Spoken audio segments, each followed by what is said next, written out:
इंशाल्लाह वो बचेगा नहीं, इंशाल्लाह वो मरेगा।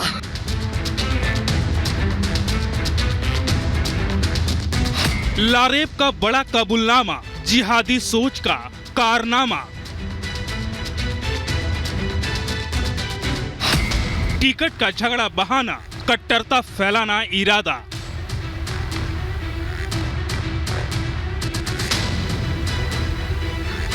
चापड़ वाला हाशमी, अतीक का फैन। यूपी के प्रयागराज में बस कंडक्टर पर हमला करने वाला लारेब हाशमी की 14 दिन की जुडिशियल कस्टडी मंजूर हो गई है। इस बीच हाशमी ने पुलिस पूछताछ में जो खुलासे किए वो चौंकाने वाले हैं। आरोपी लारेब की किताबों की जांच पड़ताल में सामने आया कि वो पाकिस्तानी मौलाना की तकरीर सुनता था। साथ ही आपको बताते हैं कि अभी तक क्या क्या हुआ। आरोपी लारेब को 14 दिन की न्यायिक हिरासत। एटीएस ने लारेब के कमरे की तलाशी ली। लारेब के पास मिले अहम दस्तावेज जब्त। लारेब हाशमी के दोस्तों से पूछताछ। 8 रुपए से जुड़ा हुआ ये पूरा विवाद बताया जा रहा है और इस कड़ी में अभी इस समय पुलिस इस पूरे मामले में जो और डेटा कलेक्ट की है। पहले तक कहाँ सिर्फ एक मोबाइल और एक लैपटॉप कंप्यूटर की बात हो रही थी, अब इस मामले में पुलिस को चिप भी मिली है, कुछ डायरिया भी मिली है, कुछ धार्मिक कंटेंट ऑन भी मिला है। उन सब चीजों की तफ्तीश पुलिस कर रही है। लारेब यूट्यूब पर तकरीर और जिहाद से जुड़े वीडियो भी देखा करता था। यही नहीं, लारेब हमास से जुड़े वीडियो भी देखा करता है। हमले के बाद लारेब ने जिस तरह से वीडियो बनाया और उसमें जो बातें कही, उससे साफ है कि लारेब पर धर्म के नाम पर उन्माद सवार था। प्रयागराज में लारेब के पिता का पोल्ट्री फार्म है। यहीं से उसने चापर से काटने की ट्रेनिंग ली। यहीं से उसने इतनी बेखौफ वारदात को अंजाम देने की पहली शिक्षा ली। ये उसकी पोल्ट्री फार्म है जहाँ पर मुर्गियाँ रखी जाती हैं और ये देखिए यहाँ पर भी मुर्गियों को रखा जाता था। बाहर लोग बता रहे हैं कि बोर्ड लगा रहता था जिसमें मुर्गे और मुर्गी का रेट लिखा रहता था। और जिस हथियार का इस्तेमाल हुआ है, महत्वपूर्ण बात है, पड़ोसियों का कहना है कि वही हथियार है जिस हथियार से उसने कंडक्टर पर हमला किया। जिस चापड़ की बात की जा रही है उसी चापड़ से वो यहाँ पर मुर्गों को काटा करता था। तो ये सारा घटनाक्रम है। यहाँ पर घर पर ताला लगा हुआ है, घर पर पूरा सन्नाटा है और इस सन्नाटे के बीच में पुलिस तफ्तीश कर रही है। जो आरोपी है हाफ एनकाउंटर के बाद अस्पताल में एडमिट है इस समय और पुलिस की तरफ से इस पूरे मामले में छानबीन कर रही है। कहीं न कहीं लारेब के मन में अतीक जैसा दबंग बनने की चाहत जरूर थी। ये हम नहीं कह रहे, बल्कि खुद लारेब ने पुलिस पूछताछ में इस बात का खुलासा किया है। यही वजह है कि पुलिस इस वारदात को अतीक से जुड़े एंगल से भी खंगाल रही है। Desktop, chip, pen drive, 3 diary, 2 mobile, bank detail, chopper.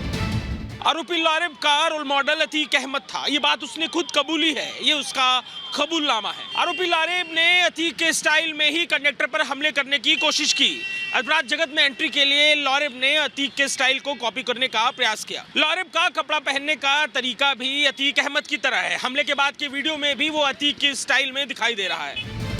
Prayagraj में जो कुछ भी हुआ उसके विषय में भले ही कुछ लोग खुलकर नहीं बोल रहे, लेकिन दबी जुबान में लोगों में उस घटना को लेकर दहशत में है। लारेब के पड़ोस में रहने वाले के मन में भी उस घटना को लेकर डर बैठ गया।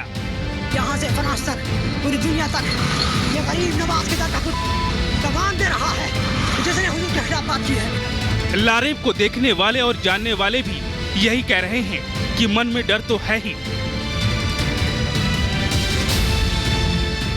घर के एकदम बगल में रहते हैं, सामान्य सा लड़का है, आज व्यवहार ऐसा कर गया, अब डर लग रहा है कि ऐसे और लोग भी हो सकते हैं। भाई अनजान में तो अब नहीं जान सकते थे, लेकिन अब लड़का ऐसा नहीं था कि ऐसा कर जाएगा। तो अब मन में डर है, ऐसा गली का लड़का ऐसा कर गया। हाँ, मन में अब तो डर है ही है भाई, कोई जानता तो था नहीं अब, लेकिन डर तो है ही है ना, वास्तविकता। यही नहीं, इस घटना के बाद से उस कॉलेज में छात्रों की रातों की नींद गायब है। जब लारेब पढ़ा करता था, भले ही लारेब को कॉलेज से सस्पेंड कर दिया गया हो, बावजूद इसके वहां पढ़ रहे छात्रों में डर कायम है। छात्र अपनी सुरक्षा को लेकर चिंता में हैं।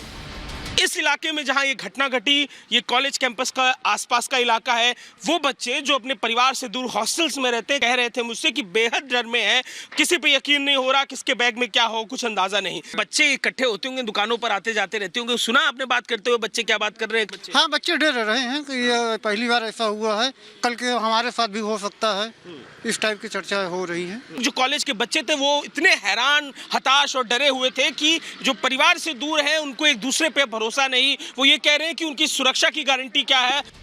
वहीं दूसरी तरफ अस्पताल में जिंदगी और मौत के बीच झूल रहे कंडक्टर हरिकेश विश्वकर्मा का परिवार दुख और डर के बीच रहने को मजबूर है। हरिकेश की पत्नी को सीएम योगी आदित्यनाथ से न्याय की उम्मीद है। उसका हाफ एनकाउंटर हुआ, उसके पैर पे गोली लगी है, क्या लग रहा है आपको कि यहाँ पर न्याय मिल रहा है? आपको लग रहा है? नहीं, हम चाहते हैं कि उसे इतनी आसान मौत नहीं दी जा सकती। जैसे उसने मेरे पति को मारा, उसको भी ऐसे मारना चाहिए, उसी चापड़ से जिससे वो मारा है, उसी से। मुख्यमंत्री से क्या मांग करेंगे? हम मुख्यमंत्री जी से यही बोलते हैं उनका इलाज अच्छे से हो जाए, बस एकदम ठीक हो जाए। भरोसा है आपको इलाज होगा? हाँ, भरोसा है। फिलहाल पुलिस इस पूरे केस को हर एंगल से जांचने और परखने में लगी है। दिन दहाड़े ऐसी खौफनाक वारदात ने पुलिस के आला अधिकारियों और प्रशासन में हड़कंप मचा दी है। पुलिस के सामने जिहादी मानसिकता के पीछे की सच्चाई जल्द सामने लाने का दबाव है।